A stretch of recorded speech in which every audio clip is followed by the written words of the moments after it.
The 1970s were a wild time for motorcycles, an era of experimentation, innovation, and unregulated thrills. But not every bike that rolled off the production line was built for the streets. Some were made for pure speed, off-road adventures, or racing glory, leaving street legality in the dust. Today, we're counting down the top 10 non-street legal motorcycles of the 1970s. These machines were too raw, too powerful, or just too specialized for public roads, but they've earned a legendary place in motorcycle history. From dirt track dominators to high-octane racers, let's explore the wildest bikes of the decade. The Yamaha YZ250 debuted in 1974 as a motocross legend in the making.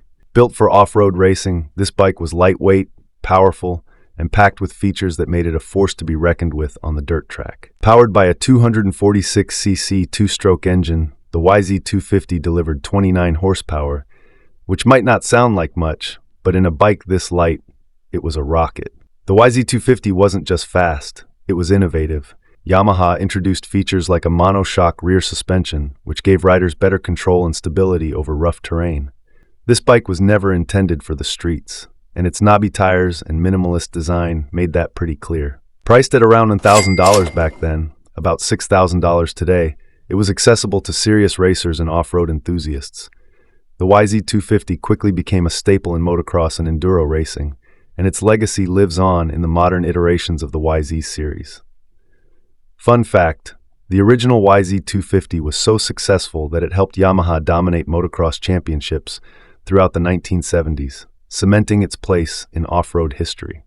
Today, early YZ250 models are prized by collectors and vintage motocross enthusiasts. Suzuki's TM400 Cyclone, released in 1971, is infamous among dirt bike enthusiasts, and not always for the right reasons. Designed as a high-performance motocross bike, the TM400 featured a 396cc two-stroke engine producing 40 horsepower, which was an absurd amount of power for such a lightweight frame. But with great power came no control. The TM400 earned a reputation as one of the most unforgiving dirt bikes of all time. Its power delivery was abrupt and unpredictable, and its suspension and chassis couldn't keep up with the engine's ferocity. Riders often joked that the TM400 wasn't just a bike, it was a ticket to the ER. But for those who could tame it, the Cyclone was a beast on the track. Priced at $1,300, about $8,000 today, the TM400 was aimed at serious racers, but its wild temperament limited its appeal. Despite its flaws, the TM400 Cyclone holds a special place in motocross history as a bike that pushed the limits of power and performance. Fun fact, the TM400's infamous handling earned it the nickname the Widowmaker, and it became a cautionary tale for manufacturers about the importance of balancing power with rideability. The Baco Persang was a Spanish-built dirt bike that earned its stripes in motocross and off-road racing during the 1970s. Known for its sharp handling and lightweight design, the Persang was a favorite among riders who valued agility and speed. Powered by a 250cc two-stroke engine that produced 30 horsepower, the Persang was a nimble machine that thrived on challenging terrain. What set the Persang apart wasn't just its performance, it was also its unique aesthetic. With its bright red and polished alloy accents, the Persang looked as fast as it felt. But it was never meant for the streets. Its minimalist design, lack of lights, and aggressive gearing made it a purebred racing machine. Priced at $1,200, about $7,000 today, the Persang was accessible to racers and quickly gained a cult following. It was particularly popular in the US, where it became a mainstay in motocross and desert racing. Fun fact, the Baco Persang was featured in the classic Steve McQueen movie, On Any Sunday, cementing its status as an icon of the era. Today, the Persang remains a favorite among vintage motocross enthusiasts who appreciate its blend of performance, style, and racing heritage. The Honda CR125M Elsinore was a game-changer in the world of motocross.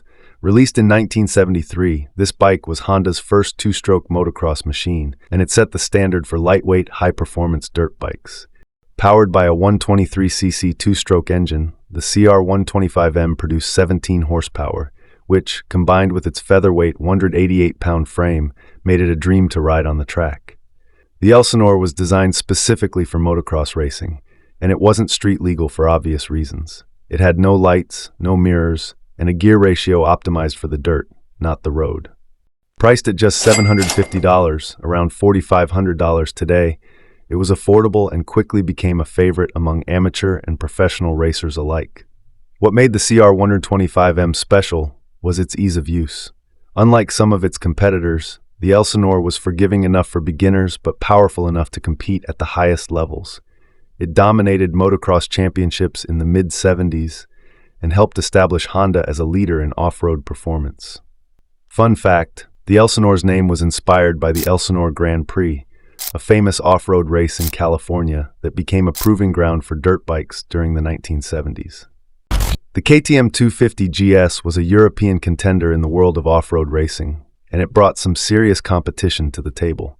Released in the mid-1970s, this Austrian-built dirt bike was designed for enduro and motocross racing. Powered by a 250cc two-stroke engine, the KTM 250 GS delivered 30 horsepower and was built to tackle even the toughest terrain. What set the KTM 250 GS apart was its rugged construction and innovative engineering. It featured lightweight components, advanced suspension, and a durable frame that could withstand the abuse of competitive off-road racing. But like its rivals, the 250 GS wasn't meant for the streets. Its aggressive tires, lack of lighting, and stripped-down design made it a pure off-road machine.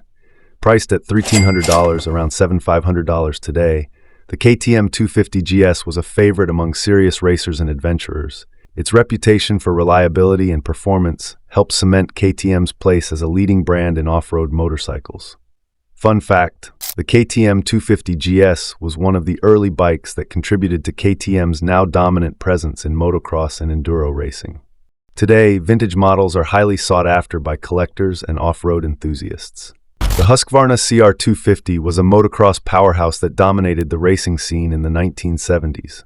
Built by the Swedish manufacturer renowned for its off-road expertise, the CR250 combined lightweight engineering with raw two-stroke power. Its 250cc engine produced around 30 horsepower, making it a formidable competitor on the dirt track. What made the CR250 stand out wasn't just its performance, it was its legendary reputation among professional racers. Riders loved its sharp handling, lightweight frame, and near-perfect balance. But with no lights, mirrors, or street-legal accessories, the CR250 was strictly an off-road machine. Priced at $1,500 back then, around $8,500 today, the CR250 was considered premium, but it delivered championship-winning performance. Fun fact, the Husqvarna CR250 was made famous by motocross legend Heikki Mikkola, who rode it to victory in multiple world championships. The bike's reputation for reliability and precision made it a favorite among professionals and amateurs alike. Today, vintage Husqvarna CR250s are highly sought after by collectors and motocross fans, celebrated as one of the greatest dirt bikes of all time. The Yamaha TZ750 wasn't just a racing bike, it was a beast. Released in 1974, this two-stroke machine was built exclusively for track racing and quickly gained a reputation as one of the fastest and most dangerous bikes of its time. Powered by a 694cc inline-4 two-stroke engine, the TZ750 produced an eye-watering 120 horsepower, propelling it to speeds of over 180 miles per hour. The TZ750 was never street legal because, quite frankly, it was too much bike for public roads. Its power delivery was aggressive, its handling required expert skill, and its exhaust note was deafening. Priced at $3,500, around $20,000 today, it was a serious investment, but for professional racers, it was worth every penny. This bike dominated the Grand Prix and AMA racing circuits throughout the 1970s and became a legend among speed enthusiasts. Fun fact, motorcycle racing legend Kenny Roberts famously said of the TZ750, "They don't pay me enough to ride that thing," a testament to its raw, untamed power. The Kawasaki KX500 was a motocross monster that pushed the limits of off-road performance. Released in 1979, this dirt bike was powered by a massive 499cc two-stroke engine that delivered an incredible 58 horsepower, an outrageous figure for a lightweight motocross machine. The KX500 was a bike that demanded respect, both for its performance and its intimidating power delivery. Designed for off-road racing, the KX500 was never intended for street use. Its minimalist design, lack of lighting, and aggressive knobby tires made it clear that this was a machine built for the dirt. Riders loved its ability to conquer even the most challenging terrain, but its sheer power made it a handful for all but the most experienced racers.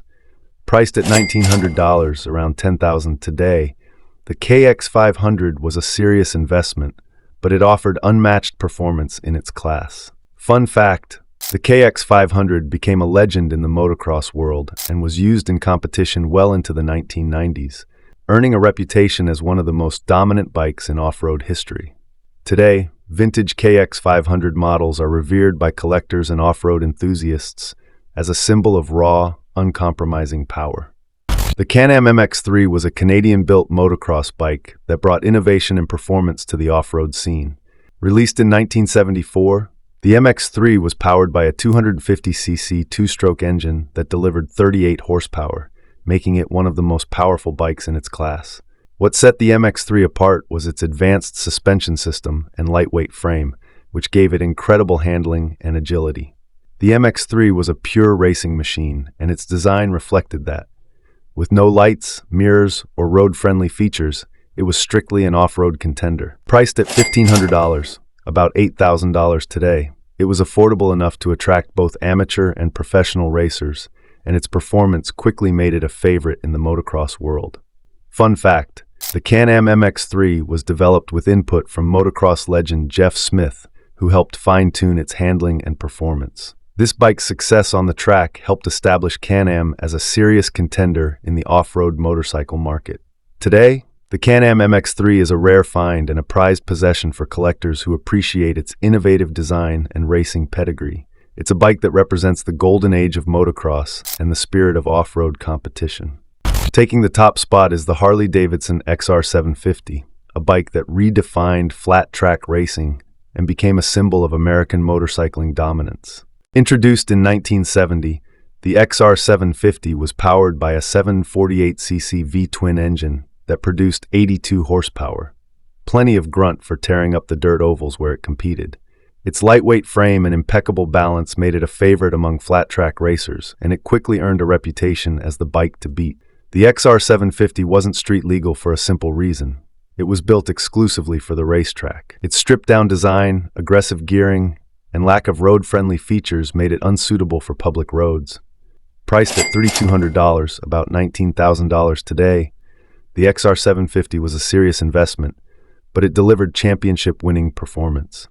The bike's legacy was cemented by none other than Evel Knievel, who used it for many of his iconic stunts, including his famous jump over 13 double-decker buses in 1975. Fun fact, the XR750 holds the record as the winningest bike in AMA flat-track history, with over 30 championships to its name. Today, the XR750 is a collector's dream and a testament to Harley-Davidson's racing heritage. It's a bike that embodies the spirit of competition and the thrill of speed. And there you have it, the top 10 non-street legal motorcycles of the 1970s. From off-road legends to track monsters, these bikes were built to push the limits of performance and leave the streets behind. Each one represents a unique chapter in motorcycle history, showcasing the raw power and innovation of the era. Which bike on this list would you dare to ride? Let us know in the comments, and don't forget to like, subscribe, and hit that bell for more trips down memory lane with the most legendary motorcycles ever built.